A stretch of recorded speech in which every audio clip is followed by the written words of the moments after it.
Morning, everybody. How's it going?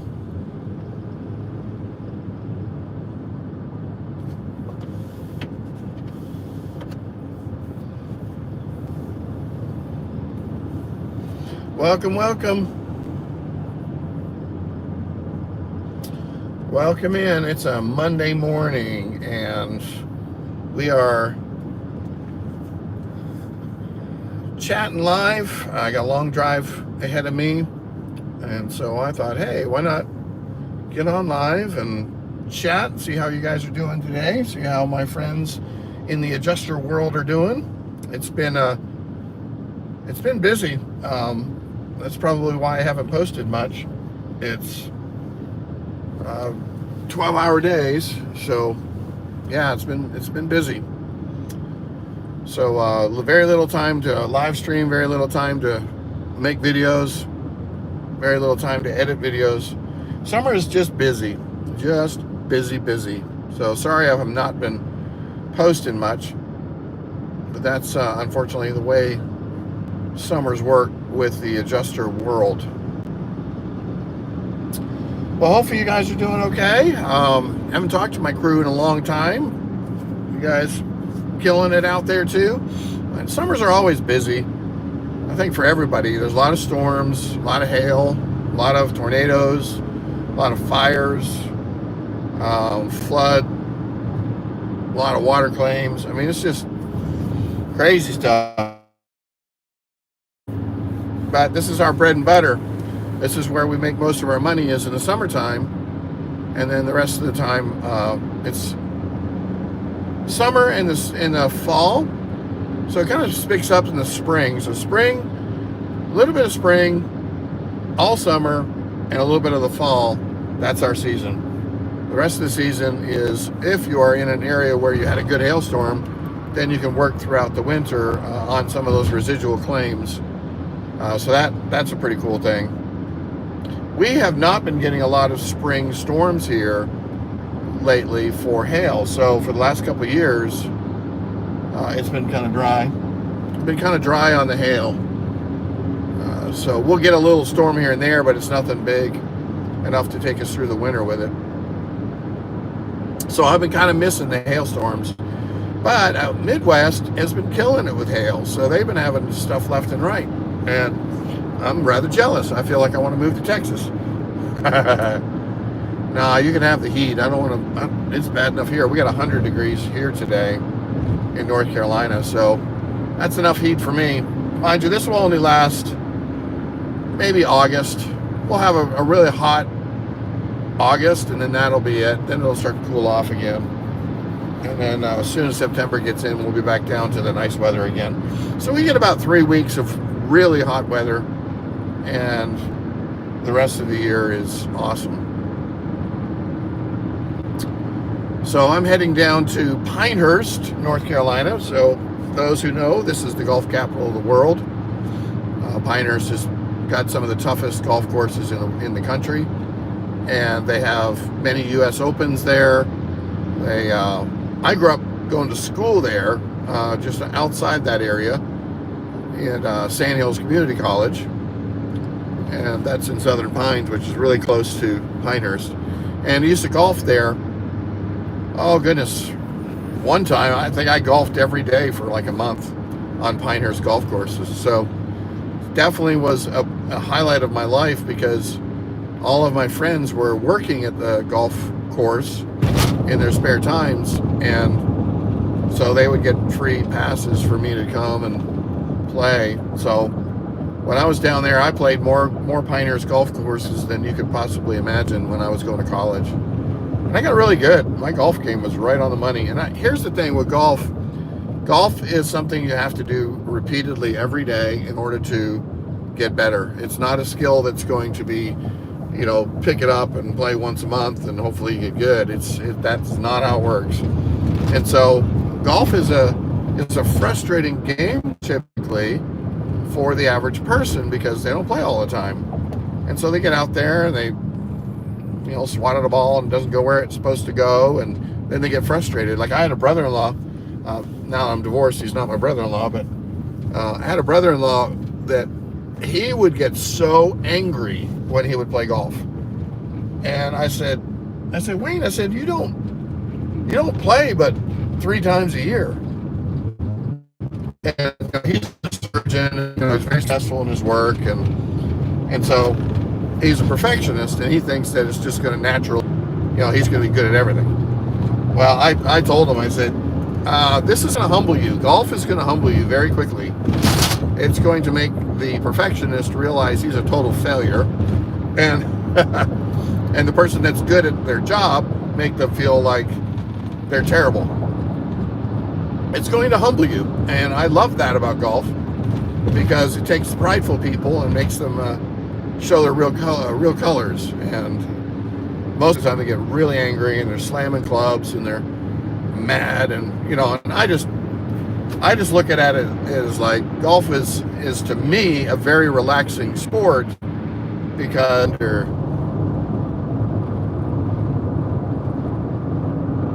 yeah, it's very quiet. Nobody's out there today.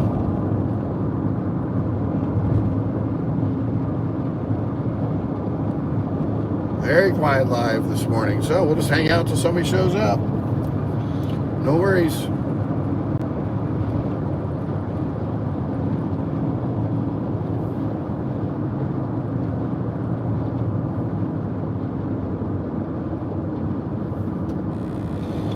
Hey, DV8, how's it going? Good to see you. The video just started. Yeah, it started 10 minutes ago. Yeah, I very quiet today. Nobody's here, so I had one other person to pop in, but he was from Uganda. Super quiet. Hope you're doing well. Hope you're doing well. Actually, it didn't start for me. Huh. Yeah, I don't know. Could have been a glitch on my internet, because it was saying something like just connecting or something like that. So yeah, who knows? I switched over my carrier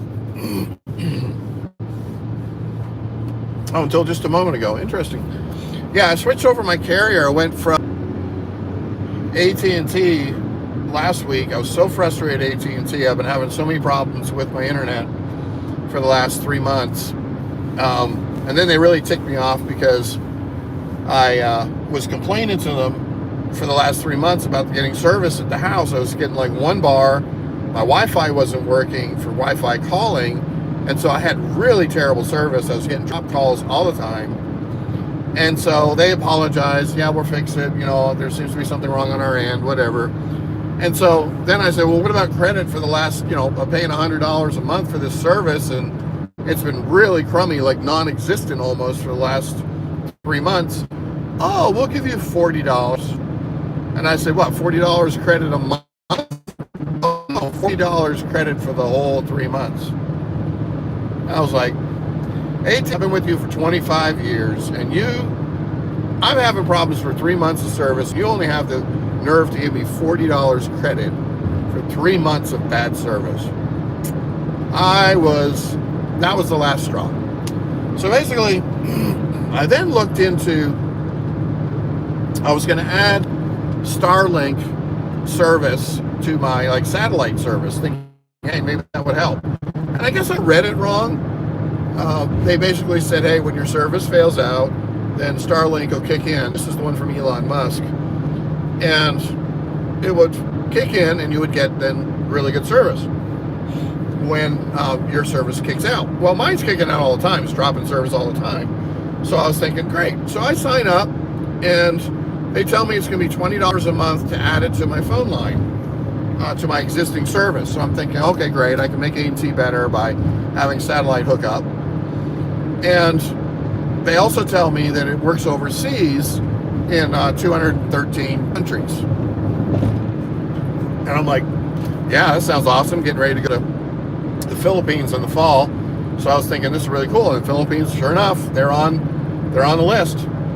And so I was like, this is cool. And so I studied up a little bit more about it. So then when I go to order it, I'm like, how do you order it? And they said it's only being offered through T-Mobile. I'm like, I'm not getting this. So I'm reading into it, and they're saying this is the only carrier that's offering it, but you can add the T-Mobile ePIN, so basically the eSIM to your phone as a second line. And it's just, part of the new phones are doing that, where they're using an eSIM other than a physical card that goes in the phones. And now you can add several carriers' services to your phone just by telling somebody your ePIN, and then they'll add it. So I was like, oh, okay, so I don't need to, do anything, and they just say, no, we'll just add it in. And so then the guy, great salesman, by the way, on T-Mobile, he says to me, well, I know you're asking about adding $20 to your service to add it to your phone, but have you ever thought about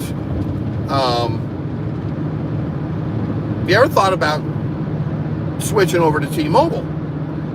And I was like, why would I do that? And they said, because from what you're paying on your service in AT&T, you could go to the top service for T-Mobile and also get a 55 and up discount because of your age.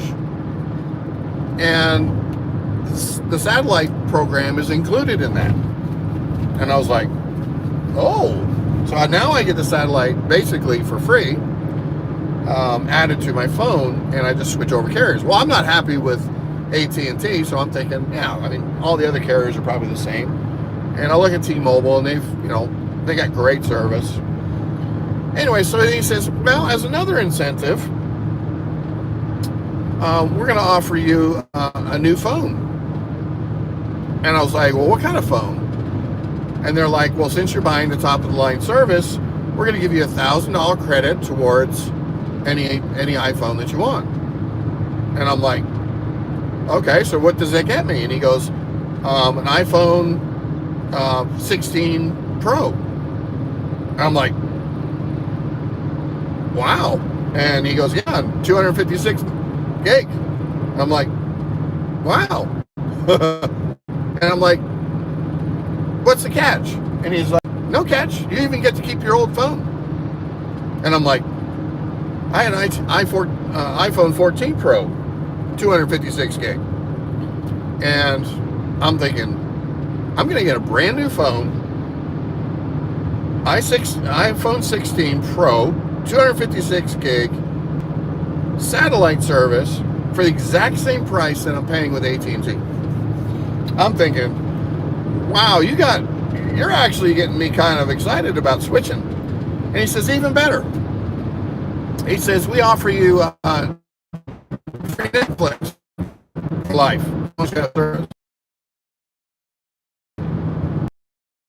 Apple TV. I'm like, what? How about free Hulu? I'm like, oh my goodness, this is getting crazy. And then he's like, and we give you unlimited text in 215 countries with the satellite phone. Unlimited data. You get 50 gig of data every month, which I don't even use that now, in 215 countries, so per month. So you travel all over the place. And phone calls are only 25 cents a minute for roaming. But he said, if you text, you don't have to pay any of that. And I was like, that's incredible. Yeah, Michael, that's what I'm trying to tell you. I was blown away. Trust me, I was like, what's the catch? And they're like, no catch. You're paying for the service now, with your cell service, and we just want to bring over new customers and make it so that it's a good opportunity for you. And I'm like, dude, that's like serious benefit. So sure enough, I swapped over, just like they said, free Netflix, free Apple TV, free Hulu.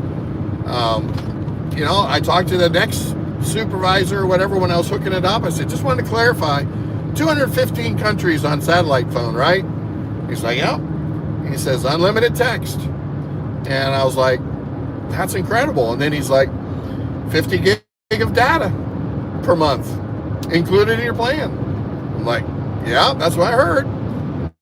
25 cents a minute for phone. You can make a 100-minute phone call and you're only talking 25 bucks. He said, well, you go overseas and you can talk to all your friends, 100 minutes. He said, that's nothing. He said, talk for 3-4 minutes to everybody and tell them where you are, take some photos and send it to them. All the data's going to be included. You're never going to use 50 gig worth of data when you're, per month. And I'm like, you're right. I don't use that much now. And so everything was like exactly what he said. Sure enough, phone came. I'm using it right now. iPhone 16 Pro, 56 gig, brand new. Service is better. So I actually have more bars than I had when I was with AT&T. And now I got satellite. So what I did is, I even did something even better. I've been really upset with Spectrum internet, home internet. Crummy internet. Now, partly it's because I'm living with my parents right now, and they've got a metal roof. They've got this really fandangled metal roof. And unfortunately, no cell tower can go through this stuff. So basically my home internet is all really affected by it too. So I don't quite understand. It's all the metal, I guess. It's just freaking out Spectrum. But I would think, what does that have anything to do with hardwired Ethernet internet for good service? Well, Spectrum is trash. And the reason why Spectrum is trash is because you share data with everybody around you. So we're surrounded by subdivision after subdivision, and all these people are sharing this Spectrum data, and the data is horrible. I'm lucky if I can get 60 megs worth of data anytime I do a speed test. And I have called Spectrum and I said, listen, the service sucks here. If I use the internet at 10 o'clock at night, I might get 100. If I use it at 6 o'clock in the morning, I get 500. So why is this all over the place? Like during the busy time of the day, when I need the internet, it's the slowest. It's down to like 28. And upload takes forever. I can't even upload my Xactimate stuff. It takes it's so slow. So I told the guy, I said, you got to do something about the service. So I had a tech out a couple times, and they're swapping me out for a commercial grade router. They're saying, oh, this is a 2.5 gigahertz router. It's all your problems. He said, maybe your equipment's out of date. And so I didn't believe him, because I was like, I got a brand new router. It's a 1 gigabyte router. It's nothing wrong with that. So he's going to bring out a 2.5 gigahertz commercial grade router, and it's going to solve my problems. Well, it didn't solve any problems. And so I've been having nothing but troubles with Spectrum. So what did I do?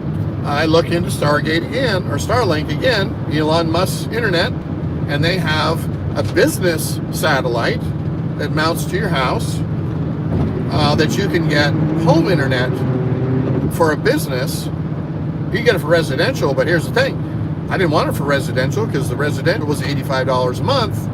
I got the business plan for $65 a month. They give it cheaper to businesses. I don't know why. I guess they're figuring you're not watching TV or something. But it's associated to my business because it's only related to my internet at home. And so basically, I bought the satellite. And you buy the satellite, you pay for the service. It took me a bunch of times to mount it. It was actually quite a pain to mount. You got to, rotate the thing, and their brackets are kind of weird. And so I had to mount it like 3 different times, and then find out that, their dish wouldn't, turn the certain way in order to line up with the satellite. It was kind of a pain. Hindsight, now I know what to do. If I have to, and I get to keep the satellite, take it to my next house. So I was really excited about that I just get to keep the equipment. I had to buy it, but I get to keep it. So then set up the internet. It's not super fast, and so it's like 500. You know, I thought it would be like a terabyte or something super screaming fast if it was satellite. Probably no different than like Dish TV or whatever, these other things if you do the internet. All depending on, you know, the location of satellite, whatever. But I did get 400 pretty consistently, so that's 10 times better or 8 times better than what I was getting. And it's my private it's my private dedicated line to the satellite.